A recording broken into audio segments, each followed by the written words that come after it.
Dans notre séquence décalage, Cartouche nous parle de La fièvre du samedi soir. La fièvre du samedi soir, le film de John Badham, date de 1977, bientôt 30 ans. Et la fièvre n'est toujours pas retombée. Combien d'entre vous, dès qu'ils entendent un des tubes des Bee Gees, de la bande originale, se prennent pour Karen Lynn Cornet ou John Travolta? Il suffit de faire ça. Et la fièvre remonte. Et ça ne va pas s'arranger. La fièvre du samedi soir paraît en DVD chez Paramount Home Entertainment. Cartouche avait 10 ans quand est sortie La fièvre du samedi soir. À cette époque, au lieu de jouer au foot avec ses copains, il travaille la danse classique en cachette de ses parents. Même si aujourd'hui, Cartouche a délaissé la barre pour les planches ou les plateaux de cinéma, comme dans Ouf le prof, qui est sorti en vidéo, il rend hommage à tout ce que la danse lui a apporté. Ce qu'il résume par un proverbe en forme de philosophie: quand tu danses comme un crabe, tu finis misérable. Quand tu danses comme un dieu, elle finit... Bon, enfin, vous verrez.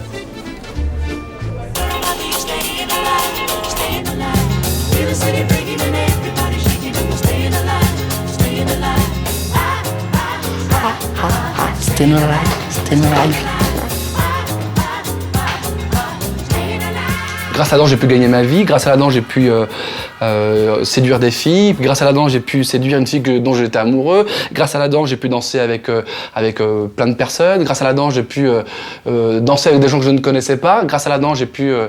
on fait plein de choses avec la danse. Si tu danses comme un crabe, tu finis misérable. Alors que si tu danses comme un dieu, elle finit dans ton pieu, ça c'est sûr.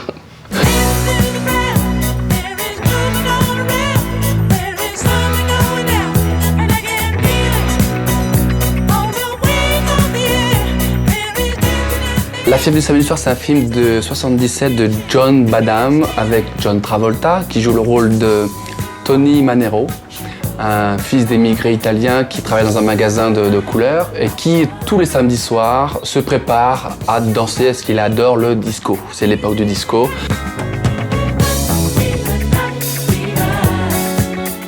Son père l'ignore complètement, ne prend pas goût à la passion de la danse. Donc c'est un petit peu le côté un peu machiste de l'époque. Faut bosser, point barre. Tu sais combien de fois dans ma vie on m'a dit que j'étais bon? Deux putains de fois, merde. Le patron aujourd'hui. Et quand j'ai dansé à la disco, toi tu me l'as jamais dit. Trop du cul. Bon, c'est l'italien quoi, le beau garçon brun, ténébreux qui danse comme un dieu.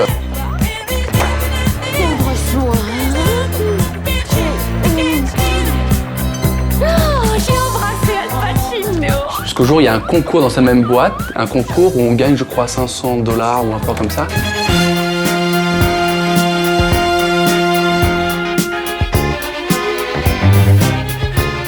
Donc, il y a tout cet aspect social qui est important du film, qui est en deuxième lecture. L'horizon est bouché. Il n'y aura jamais personne pour nous donner une chance. Personne ne nous donnera rien. Ouais, les autres ont qu'à crever, chacun pour soi. Baston entre les gangs, non-respect de certaines valeurs on va dire humaines. C'est pour ça d'ailleurs qu'il essaye de gagner ce concours avec ses $500 pour s'échapper de ce carcan. Il veut absolument se barrer de là. Et il rencontre Stéphanie, pareil, une jeune fille qui aime danser et qui ils vont tous les deux se préparer un peu à ce fameux bon concours du samedi soir.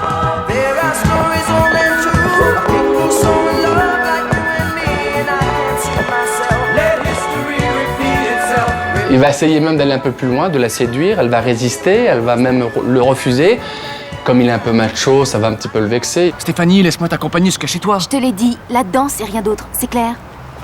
Oh, ça va, Stéphanie, laisse-moi t'accompagner jusqu'à chez toi. Oh, nom de Dieu, va te faire foutre.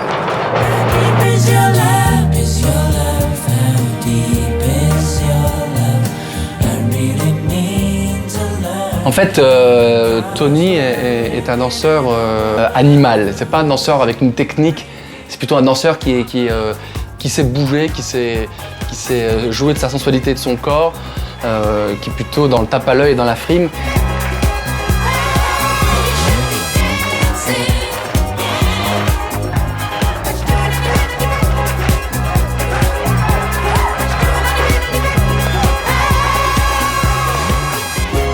Il va être obligé de s'entraîner avec sérieux dans une salle de cours de danse classique avec des mouvements de danse classique. Le jour du concours, ils dansent super bien tous les deux.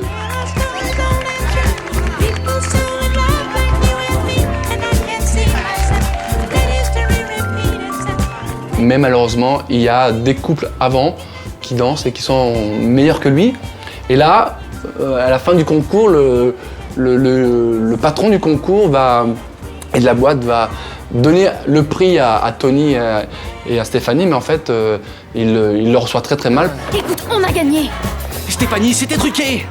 On est en famille ici, jamais ils courneront un métèque ni un inconnu, tu le comprends ça? On a dansé aussi bien qu'eux, Tony. Et ça, je le sais. Tu déconnes complètement. Ah ouais? Donne. Viens avec moi. Excusez-moi. Félicitations. Tenez, voilà, je voudrais vous donner ça, et puis ça aussi. Je sais que c'est vous qui l'avez mérité. Allez, viens maintenant.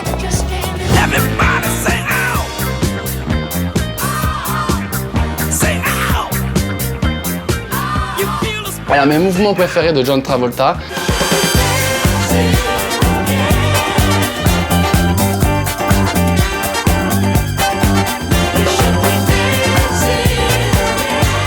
Très important parce qu'il fait l'affiche, il fait tout.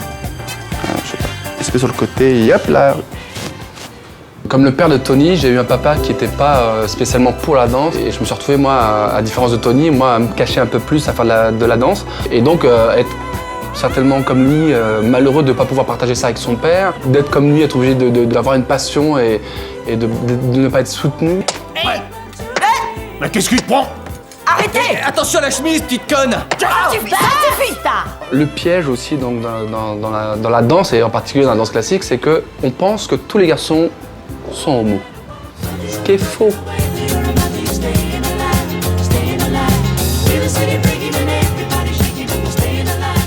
Pour moi, quelqu'un qui danse bien, c'est pas forcément technique, c'est quelqu'un qui est bien dans son corps. Forcément, quand il fait l'amour, il est bien dans son corps. Donc il accepte son corps, celui de l'autre, donc il y a osmose.